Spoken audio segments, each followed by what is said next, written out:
পরিবর্তিত এবং আপনার এলাকার কোনো সুনির্দিষ্ট এমপি থাকবে না যে আপনি তার কাছে যাবেন কোনো কাজের জন্য, কোনো কথার জন্য পারবেন না। এই যে বড় পরিবর্তন, এটা কি জনগণের কাছে আজ পর্যন্ত কেউ যায় বুঝে বলছে? কেউ কি জনগণকে কোনো জায়গায় যা জিজ্ঞাসা করেছে যে আপনি এতদিন যেভাবে নির্বাচন করতেন আমরা এটা বদলে দিতে চাই, আমরা এরকম একটা সিস্টেম করতে চাই, আপনি এটাতে রাজি আছেন কি? কেউ? তাহলে আপনি কে? আমি কে? আমি যদি জনগণের সম্মতি না নিয়ে জনগণের পক্ষে এমনকি ভালো কাজও করি, তাহলে তো জনগণের কাছে আমাকে জবাবদিহিতা করতে হবে। আপনি আমার ভালো মন্দ বলুন, আপনি কি? আপনি তো বলবেন তো আমাকে যে কোনটা ভালো কোনটা মন্দ, আমি ঠিক করে দেবো, আমি ডিসিশন দেব, তাই না? জনগণকে আহ্বানে রেখে জনগণের ভাগ্য পরিবর্তনে, জনগণের প্রতিনিধি নির্বাচনে, জনগণের প্রতিনিধিত্ব নিশ্চিতকরণে ব্যবস্থা করতে দিবেন কয়েকজন মানুষ বা কিছু মানুষ বা কিছু দল, একটু গ্রহণযোগ্য হয় না। বিষয়টা যদি কারো খুব পছন্দের ব্যাপার হয়, নির্বাচন আসছে সামনে, আপনার নির্বাচনী ম্যানিফেস্টোতে সেটা বলেন, জনগণকে বুঝে বলেন। জনগণ যদি সেটা পছন্দ করে, আপনাকে যদি নির্বাচিত করে, আপনি এটা পরিবর্তন করে দেবেন। এটাই তো গণতান্ত্রিক নিয়ম।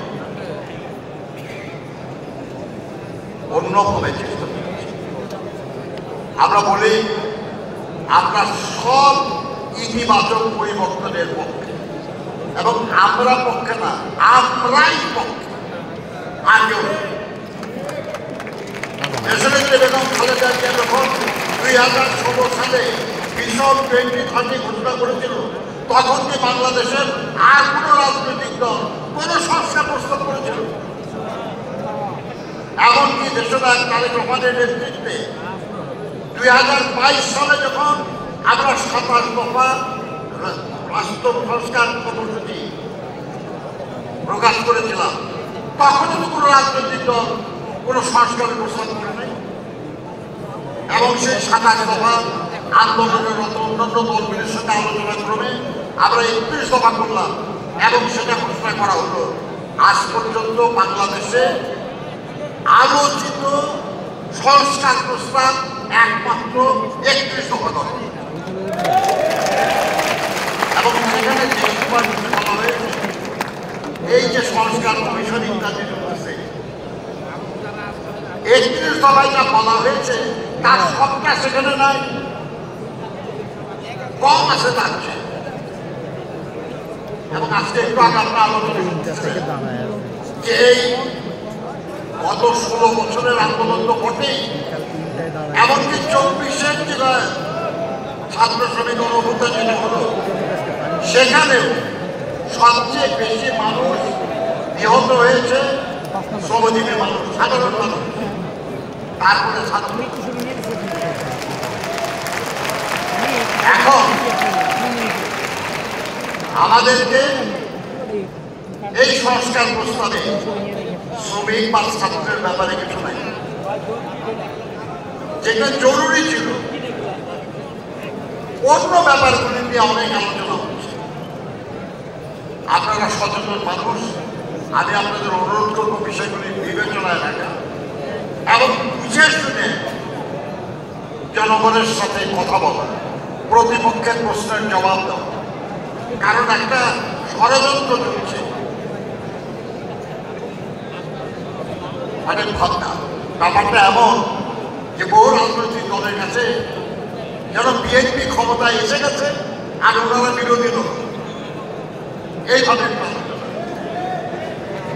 আরে হ্যাঁ, নিশ্চয়ই আল্লাহ মেহরবানিতে সুষ্ঠু নির্বাচন হলে তো বিএনপি ক্ষমতায় আসবে। আগে থেকেই বিরোধিতা শুরু করা তো ঠিক না। আমি অনুরোধ করবো আপনাদের 31 দফা অন্যান্য যে সংস্কার প্রস্তাব বিষয়গুলি আপনারা স্বেচ্ছাসেবক দলের নেতৃত্ব, আমি জানি যে তারা একটু বানিয়ে কাজ করেছে, আরও একটু কাজ করা এবং জনগণকে প্রশ্নের জবাব দেওয়া। মনে রাখবেন, ফাইনাল আমাদের জনগণের কাছে ফিরে যেতে হবে।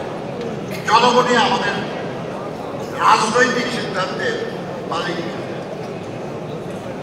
তাদের সঙ্গে ভালো আচরণ করা, তারা অসন্তুষ্ট হয় এবং কিছু না করা, এই কাজটা আমাদের কর্তব্য।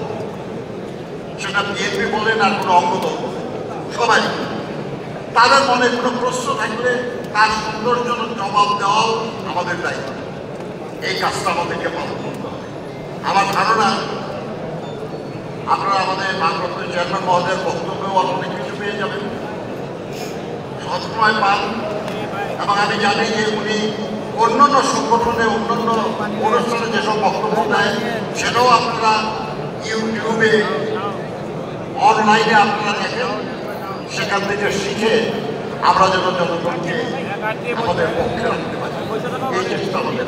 আমাদের অনেক অনেক ধন্যবাদ, পুনরায় অভিনন্দন। ভাই বক্তব্য শেষ করেছে, বক্তব্য শেষ করছে, বক্তব্য শেষ করছে।